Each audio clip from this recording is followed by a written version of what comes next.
¿Qué tal? ¿Cómo están? Muy buenas noches. Bienvenidos al Bote Pronto del día de hoy. Es lunes 31 de mayo. Es de hecho nuestro último lunes previo a las elecciones. Hemos hablado de elecciones, de muchas cosas con Rafa Pérez Gay. Rafa, ¿cómo estás? Me gusta saludarte. ¿Qué tal, Ibabel? Con Hola, Ibabel, hola Carlos, ¿cómo están? ¿Cómo están todos? Ibabel Arroyo. A ver, veo encuestas, se mueven algo, por lo menos creo que va a estar un poquito más disputada que lo que creíamos hace 6 meses.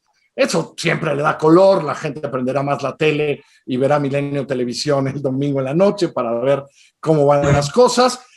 Sin embargo, déjame arrancar con esto que es casi una provocación. Todas las encuestas dicen que el presidente y su partido tendrán pues las mejores intermedias que ha tenido nadie desde Carlos Salinas de Gortari cuando era presidente, que donde se movieron las cosas por ser una elección local más bien fue en los estados, en donde hay varios estados todavía viendo qué, y que ganaron estas narrativas de López Obrador contra el resto del mundo, ¿no? Y que esa es la narrativa en la que vamos, ¿no? Sí se creó una narrativa absolutamente así. Y Mabel, ¿qué está en juego el domingo para que todos vayamos a votar con nuestra credencial de elector?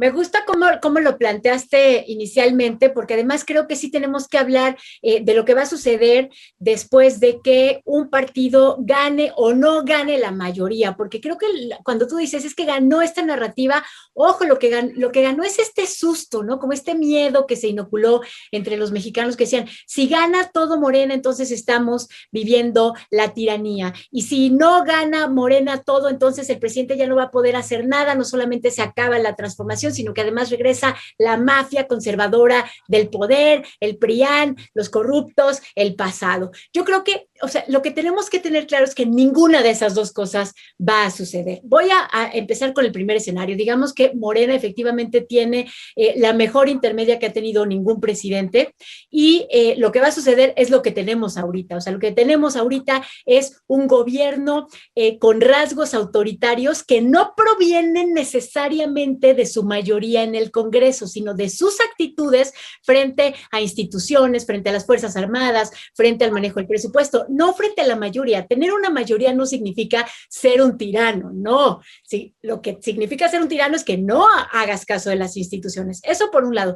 Por el otro, imaginemos el otro escenario, que me parece poco probable, pero digamos que arrasa la alianza PRI-PAN-PRD y que Movimiento Ciudadano también tiene mejores expectativas de las que creíamos, y que entonces se detiene la mayoría de Morena. ¿Qué va a pasar entonces? ¿El presidente ya no va a poder hacer nada? No, a ver, o sea, sigue teniendo sus rasgos autoritarios, sigue teniendo la fuerza que construyó fuera de la Cámara de Diputados con otras instituciones, incluido el Poder Judicial. Y quiero también mencionar que lo que tenemos que ver es que finalmente lo que sí sucedió es que con toda con la sangre, con la distorsión, la voz distorsionadora del presidente de la República, de todas maneras estamos viviendo un proceso que en términos generales podemos llamar democrático. Rafa, arráncate, ¿qué se juega el domingo? Bueno, yo creo que el país se juega mucho este domingo. Se juega realmente el porvenir de un proyecto de nación. Uno que ya ha propuesto con verdadero vértigo el presidente de la República y que vemos todos los días. Yo creo que es un proyecto regresivo, yo creo que es un proyecto de demolición de instituciones y creo que es un proyecto no de rasgos autoritarios, como dice Ibabel, sino autoritario definitivamente. Si Morena arrasara, digamos, en las elecciones, cosa que creo que no va a ocurrir, va a ganar sin duda, pero no va a arrasar ni va a alcanzar la mayoría calificada, creo yo. Si esto llegara a ocurrir, lo que va a pasar es que tendremos un país con un presidente con mucha más fuerza, porque el presidente tiene el mando único y absoluto sobre su Congreso. Por un lado. Como creo que esto no va a ocurrir, y hace una semana dijiste algo interesante, muy al pasar, pues vamos a quedar más o menos igual, dijiste. Y creo que así, creo que más o menos va a ser así, pero hay una diferencia. A mí me parece que la coalición opositora, con todos los enormes defectos que tiene y sin ser santos de mi devoción o santa de mi devoción, sí se constituirá como un contrapeso. como un contrapeso real que pueda avanzar en el Congreso y quizás destacar a una o dos figuras para que puedan ofrecer un proyecto distinto, un proyecto que no sea, fíjense ustedes, un proyecto que no aumente del 10 al 18% la pobreza, un proyecto cuya seguridad no aumenta tanto, llevamos 85,000 homicidios dolosos, un proyecto que no ponga a las Fuerzas Armadas en el centro de la política, de la vida cotidiana todos los días. Y votar, recordemos, votar por los partidos pequeños, no nos vayamos a equivocar, es votar por el partido del gobierno, es votar por Morena. De modo que podría ocurrir entonces que lo que en el 2018 fue, decía yo, un voto de esperanza, de desesperada esperanza por un cambio, se convirtiera en esta ocasión en un voto, si no completamente de castigo, un voto más decepcionado, más discreto. Eso es lo que creo que se está jugando y lo que podría ocurrir, estos escenarios vislumbres. Ahora, Rafa, pero se lo pregunto a Ibabel, porque a veces tenemos mucha confianza en el Congreso, pero a final de cuentas, todas esas decisiones que pones en la mesa pues no son exactamente el Congreso, ¿no, Ibabel? A veces pareciera que, no, es que es el Congreso y tal. Tampoco se puede tanto, ¿no? Decías tú, ¿no?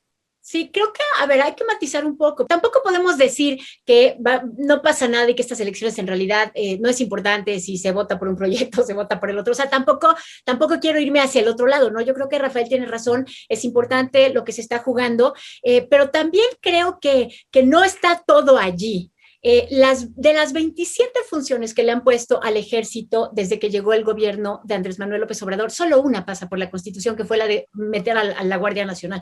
Todo lo demás no. O sea, el banco, los puertos, etcétera, etcétera, etcétera, no pasa por la Constitución. Y ese es solo un ejemplo. A eso me refería un poco, sí, ¿no? Pero además quisiera también bajarle un poco al miedo que hay ahorita. Sí siento que hay un ánimo demasiado exacerbado. Es un ánimo que además es natural que tengamos después de que tenemos un presidente que todas las mañanas exacerba a la población mexicana, pero yo creo que hay que bajarle un poco y decir las cosas así. A ver, miren, ¿saben qué? Yo no quiero que Morena tenga una mayoría aplastante en el Congreso y no lo quiero no porque no me guste su proyecto, sino porque no quiero que nadie tenga una mayoría aplastante. Siempre es bueno y saludable para el poder y para los ciudadanos que haya equilibrios. En el Congreso tiene que ver con rasgos y por eso yo le digo rasgos, porque son creencias que tiene, no solo, ni siquiera diría Morena, fíjense, hay que decirlo así, o sea, el presidente Andrés Manuel López Obrador tiene ideas fijas sobre la forma en la que tienen que funcionar las instituciones, sobre la forma en la que tiene que funcionar el personaje central que es él, el presidente de la República, y eso sí es peligroso y no pasa por el Congreso y por la elección. Rafa, ¿ves mucho lío después, a partir del 7? Sí, veo una luz de impugnaciones. Ya el líder nacional de Morena, Mario Delgado, ha dicho que el fraude, la sombra del fraude se cierne sobre esta elección.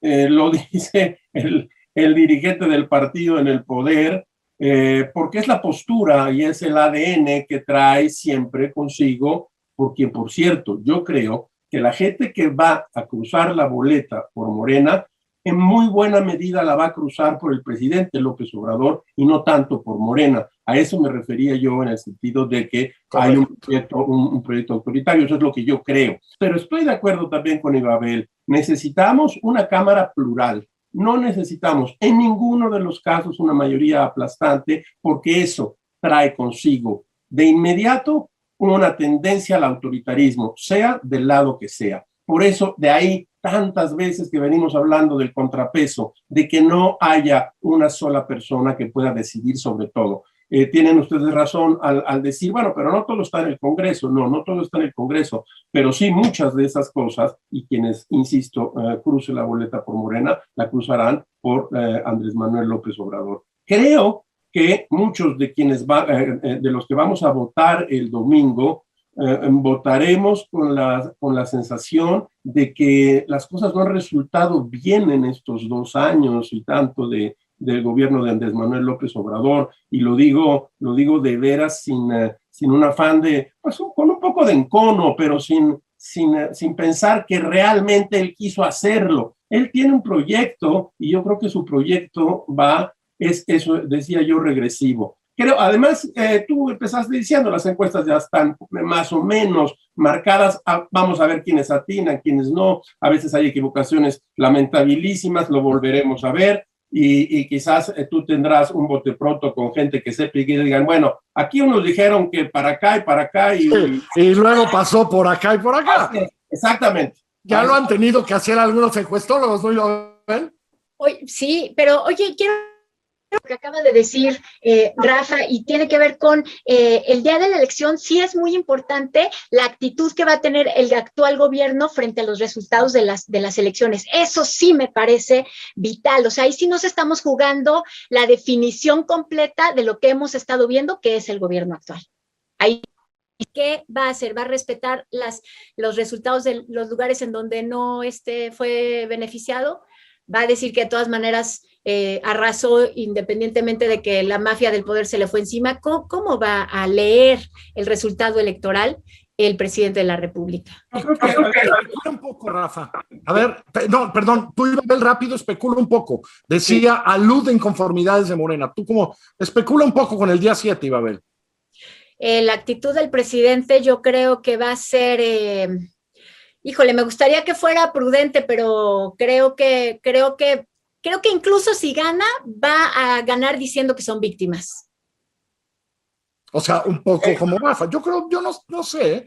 Vamos, depende del resultado. De cualquier modo se va a decidir en tribunales. Estoy absolutamente seguro de que el TRIFE tiene que estar preparado. Ya en este momento tienen que estar atrincherados porque ahí se va a decidir. Cuando digo a luz de impugnaciones es porque así va a ser. Van a pelear una tras otra las irregularidades y según veo en encuestas aquí y allá, hay algunas que están cerradas y entre más se cierren, más posibilidades hay. Uno, de que efectivamente haya habido irregularidades o de que efectivamente nada más sepultemos al TRIFE en impugnaciones de toda clase y de todo tipo. Solo un apunte, el exceso de impugnaciones también distorsiona la realidad democrática, pero las impugnaciones en sí mismas no están mal, es el camino democrático. Sí. Que vengan, pero también creo que las vamos a ver sobre todo en estados que se han cerrado muchísimo en los últimos par de meses, ahí vamos a ver algunos líos. A votar el domingo, nos vemos el lunes, pongan mucha atención en Milenio Televisión el domingo en la noche, porque el lunes vamos a estar hablando de eso. Ya habremos visto lo que pasa. Vamos a hablar de esto. Les va bien. Gracias a todos. Hasta luego, buenas noches.